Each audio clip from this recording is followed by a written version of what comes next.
Telugu Desam party Janasena విధానాలను ఎండగట్టాల్సిన సమయంలో మీరు మరొకసారి ఒక ఒక టెక్నికల్గా మాట్లాడట్లు నాకు అనిపించింది.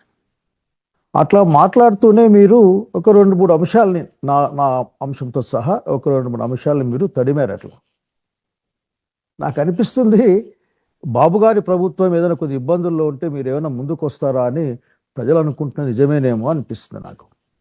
ఎందుకంటే తిరుపతి లడ్డు విషయం కావచ్చు, మన విజయవాడ వరదలు కావచ్చు, నిన్న కావచ్చు, అనేక అంశాలకి సూపర్ 6 అంశాలు వచ్చినప్పుడు కావచ్చు, మీ యొక్క గొంతు అంత గట్టిగా ప్రభుత్వానికి వ్యతిరేకంగా ఉండదు. ప్రతిపక్షానికి అంటే వైఎస్ఆర్సీపీ ఇంకో మాట చెప్పాల్సి మీ అన్నగారి పైన ఉన్నంత గట్టిగా ఉండదు. ఇప్పటికే అట్లా ఒక రన్నింగ్ కామెంట్ పాస్ చేసేట్లు అనిపిస్తుంది. ఆ ఇష్యూ నుంచి డైవర్ట్ చేయడం కోసమే പക്ഷെ చూసే వాళ్ళకి ఇబ్బందిగా ఉంది అది. ఎందుకంటే ఒక ఇష్యూ వచ్చినప్పుడు మీరు వస్తారు, మాట్లాడతారు, 2-3 పాత విషయాల్ని మీరు తీసుకొస్తారు, ఒక సెన్సేషన్ కోసం కొన్ని మాటలు మాట్లాడతారు. నేను రాజశేఖర్ బిడ్డగా కూడా మిమ్మల్ని కోరుకుంటా ఉన్నా, ఆలోచించండి మీరు ఏం చేస్తూ ఉన్నారు.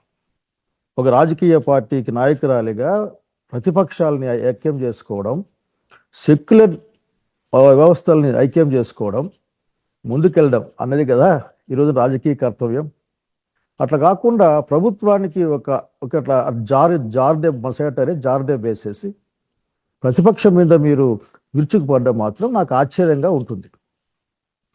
మీరన్న మాటలకే వద్దాం. నిన్న మీ ప్రెస్ మీట్లో వివేకమన్న మరణం వెనుక మేమే ఉన్నామని సాక్షులు చెప్పడం, అప్రూవర్లుగా మారడం, వాళ్ళు బయట తిరగడం చూస్తూ ఉన్నాం. అట్లాగే ఈరోజు అధికారంలో ఉన్న పార్టీలు అధికారంలోకి వచ్చి సంవత్సరం అయింది.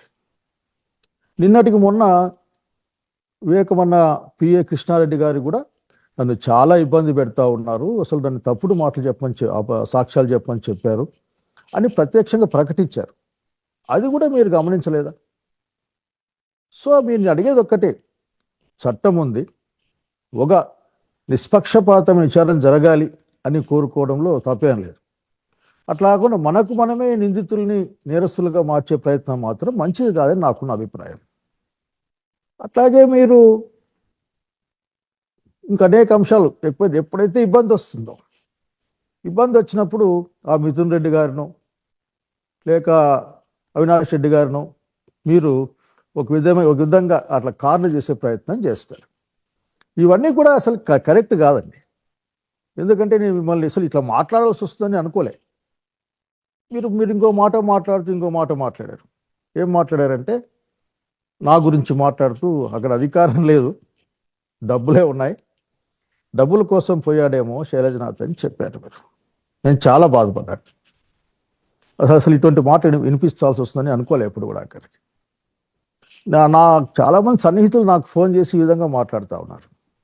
ఏంటంటే, షర్మిల గారు తెలంగాణలో పార్టీ పెట్టారు కదా, అట్లాగే మూసేశారు కదా, తెలంగాణ కాంగ్రెస్ పార్టీలో పనిచేద్దాం అనుకున్నారు కదా, మరి ఆంధ్ర కాంగ్రెస్ పార్టీకి వచ్చారు కదా, మరి దీని వెనక డబ్బులు వ్యవహారం ఏమైనా ఉందా అనే విషయంగా మాట్లాడారు.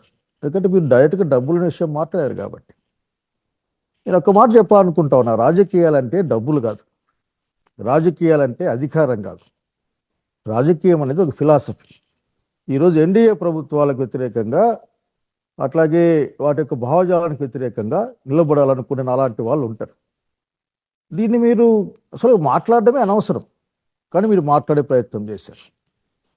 అరే మీకు అసలుకి ఈ డబ్బు భాష తప్ప ఇంకో భాష మీకు తెలీదా? ఎప్పుడు మాట్లాడినా డబ్బులు డబ్బులు డబ్బులు అనే మాట్లాడుతూ ఉంటారు.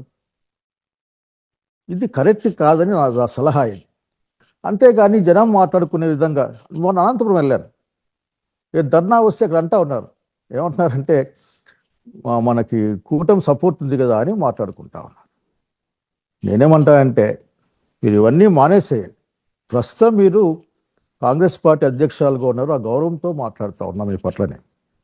మీరు ఆంధ్రప్రదేశ్ ప్రజానీకాన్ని ఎన్డీఏ విధానాలకు వ్యతిరేకంగా, అట్లాగే చంద్రబాబు నాయుడు గారు చేస్తున్న అనేక ఆర్థికమైన అంశాలకు, ప్రజా వ్యతిరేకమైన అంశాలకు వ్యతిరేకలు ఇవ్వడాలి.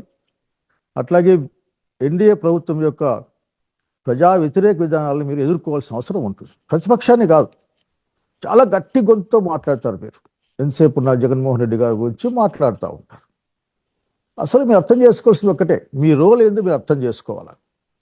నేను అట్లాగే ఆంధ్రప్రదేశ్ వ్యాప్తంగా ఉన్న అందరూ కూడా, ముఖ్యంగా కాంగ్రెస్ పార్టీలో ఉన్న ఆనాటి నా పూర్వ సహచరులందరినీ కోరుకుంటా ఉన్నా.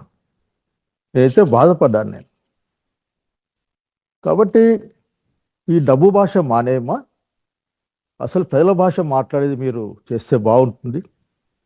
మీరు ఎప్పుడు వచ్చినా సరే విజయవాడకు అదేదో ప్రభుత్వాన్ని విమర్శించడం కాకుండా ప్రతిపక్షాన్ని విమర్శించే కార్యక్రమానికి వస్తారని ప్రజలే మాట్లాడుకుంటా ఉన్నారు. నాకు తెలిసిన వాళ్ళు కూడా, మీ దగ్గర ఉన్న వాళ్ళు మాట్లాడుకుంటా ఉన్నారు.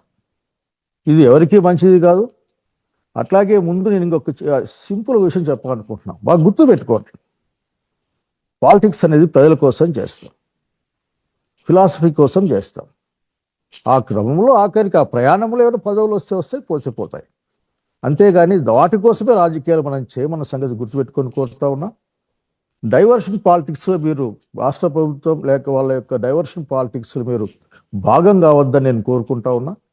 అట్లా అనిపిస్తుంది జనానికి, ఆ విషయం మీరు గమనించాలి ముందు. కాబట్టి ఈ రోజున వివేకమన్న మరణం సంబంధించిన కేసైనా లేక అనేక మిగతా అంశాలైనా సరే, ఈరోజు అధికారంలో ఉన్నారు, కేంద్రం అధికారంలో ఉంది, దాంట్లో నిజానిజాలు తేలాలి.